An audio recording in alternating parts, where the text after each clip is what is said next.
Hello everyone, and welcome to Anime Debate, the show where we put two anime head to head. Yes, I know it's been a long time. Yes, I know there's a channel for this, but I'm just going to do what I want while I can still do it. Welcome, my name is Chris, and we're going to put two anime head to head that were created by the same person and written in a very similar style, but only one can remain supreme. Mob Psycho 100 versus One Punch Man. And if you like this, please give it a thumbs up. If you want to see me talk about other shows in the future, please let me know down below what you want to see me compare, and we might just get to it. So let's start with the story and just what really makes these two shows tick and which one does it better. So the story of Mob Psycho 100 is a boy has psychic powers, and really that's kind of all you get at the opening onset of the show. He has psychic powers, and the more and more he holds himself in, the more and more he doesn't express his true feelings on the inside, he builds up more energy, and that energy will cause a massive explosion, not little explosion, but a power explosion that could threaten the world. But beyond that, he has relationships with his brother, his master, and other things he comes across. Now the show first makes you feel like it's going to be a day in the life Monster of the Week kind of show, but very quickly changes. But I won't get too deep in that because I don't want to spoil anything for you. So let's move on to One Punch Man. Once again, a very, very simple premise. A man is a superhero in a world of other superheroes. His ability is he can destroy and beat anyone in one punch.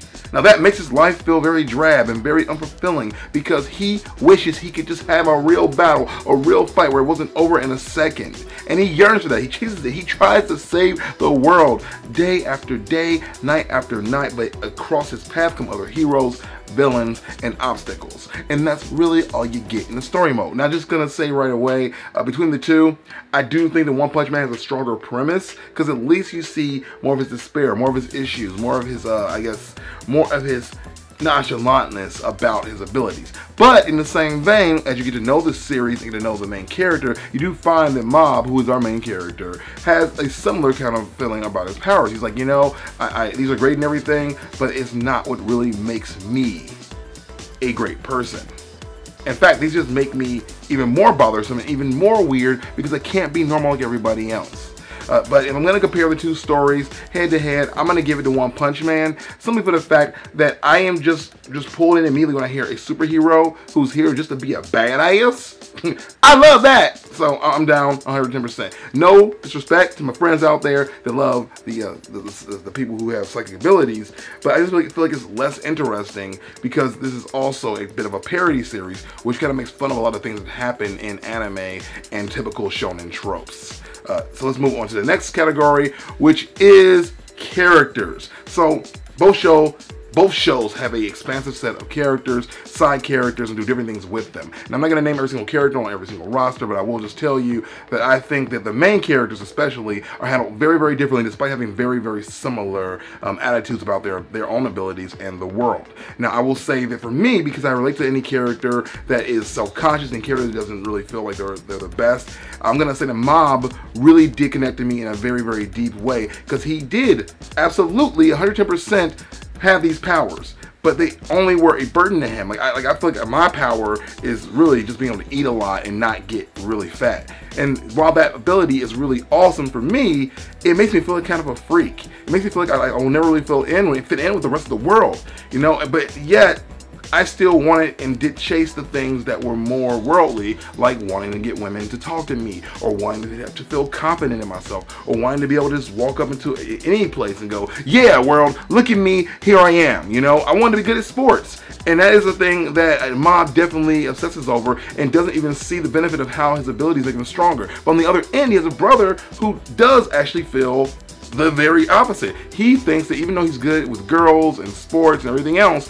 he wants those powers, which shows you the grass is always greener on the other side. And the way that these characters get developed throughout the meaning and I guess throughout the duration of the show is nothing short of miraculous, considering it's only 12 episodes, which is a thing I will ding immediately against One Punch Man, because I feel like outside of Genos and you know, Saitama himself, which is the One Punch Man, you don't really get much development from anyone. You don't really feel as like strongly as you feel about the characters in Mob 100.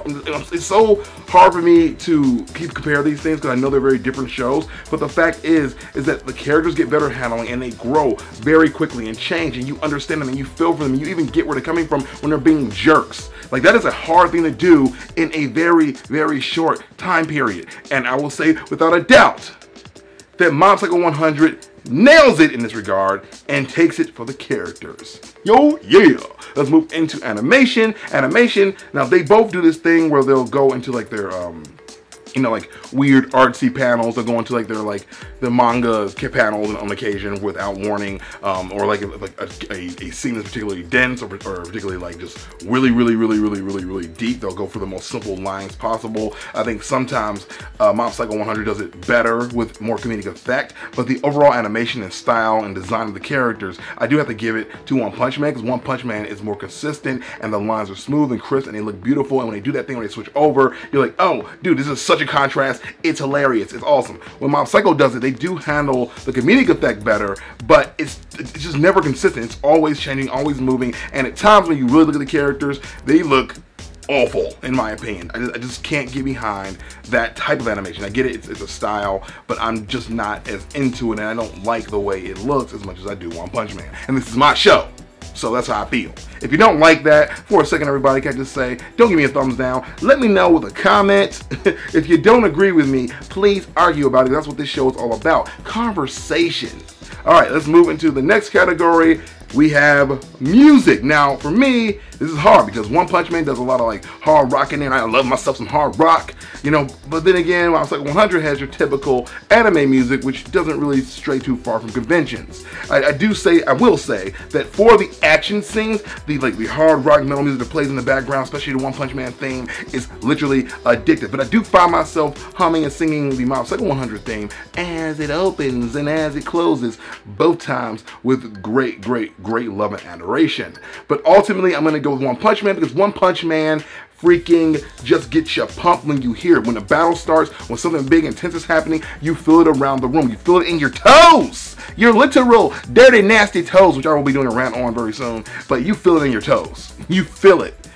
Again, with Mob Psycho, it's just kind of there, and it works. It builds up. It does, you know, the little ding, ding, ding, ding, ding, you know, it works. But it just doesn't give you that same intensity and that same feeling that I think a strong anime with a strong fighting background, as these both shows do have, should give you. Let's move into action/comedy, which is a two-hitter for you. Let's just be straightforward. With action, One Punch Man will absolutely win it. To get it in your face like pow, pow, pow. I mean, sometimes it is a little underwhelming because a lot of Saitama's fights are simply one punch, but the way they do it with the music and the animation, everything tied together, is just a much more enjoyable experience. That's not to say, though, that Mob Psycho 100 doesn't give you good action. It does, but it's not on the level and the beauty that One Punch Man delivers. But on the side of comedy, though, I gotta give this 9 million times over to Mob Psycho 100, because I find myself actually laughing out loud, replaying it and laughing again at some of the jokes. And the jokes are subtle in here sometimes. There just could be just puns. It could just be like a quick little like quip. It could be a look. It could be the animation switching over when something shouldn't be like looking like that. They'll switch over to a different animation style, and it makes the whole thing like side-splittingly funny. And I do find myself laughing at this show more than I ever did in One Punch Man. I remember everybody told me it was a parody, it's supposed to be really funny. It was funny-ish. I didn't laugh a lot in it. But with Mob Psycho 100, I can tell you for a certainty that I enjoyed the ride way more. Now let's move into overall. Now this is the thing where we bring together both sides of the coins, and I really did this just pull it apart and tell you how I feel. But first, a word from our sponsor. We don't have a sponsor. Okay, so overall, how do these things all tie together? Let me just give you a speech, okay? So, both these shows are made by the same mangaka. They're written in a very similar fashion. Both have characters, or really the main characters, that, simply put, don't want to be where they are. They don't really enjoy their powers. They have them, but they're not really taking them like on full force as a inner facet as they are. For me, though, I do feel like I connect more with the characters over on the side of Mob Psycho 100. But I do enjoy the action, the intensity that ultimately One Punch Man brings.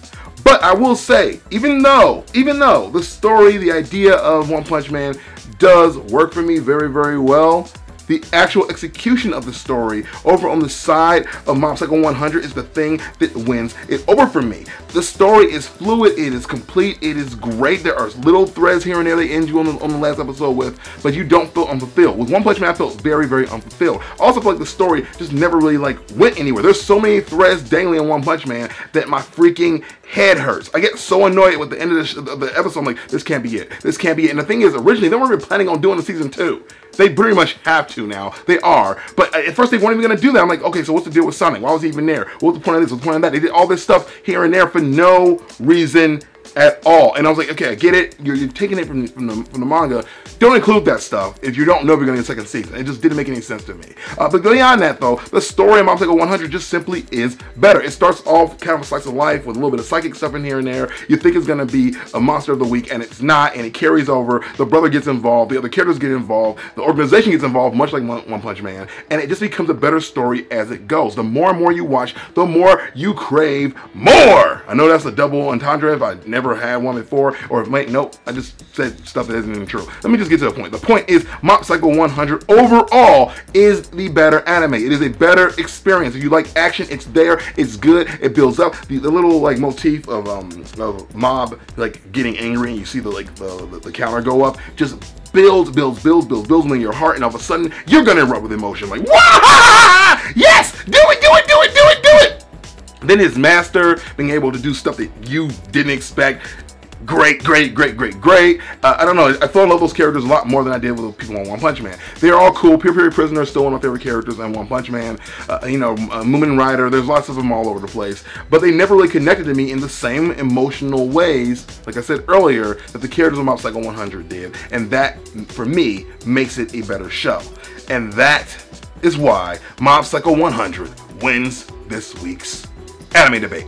But if you don't agree with me, that's okay. Let's talk about it down below. How do you feel? I know I did this like super late off of the popularity of both shows, really. I mean, I think Mob Psycho was like going hard when it first came out. Season 2 of One Punch Man is on the way. I assume they're gonna do a season 2 of Mob Psycho 100 because they left a little bit of things there dangling in the air. But I do want to know how you guys feel about this, and if you guys plan on watching either show. I did a good job, I think, of not spoiling anything. So feel free to just share this video with anyone who wants to know more about these two shows and how they connect. My name is Chris, and this has been Anime Debate. Don't forget to let me know what you want to see me Anime Debate next, because I will do more. Down below in the comments, or join me over at Discord, where I have conversations all the time. If you want to see more of me, though, watch this video where I was a pro fidget spinner, or this video where I talk about Nintendo stuff because I'm a dork.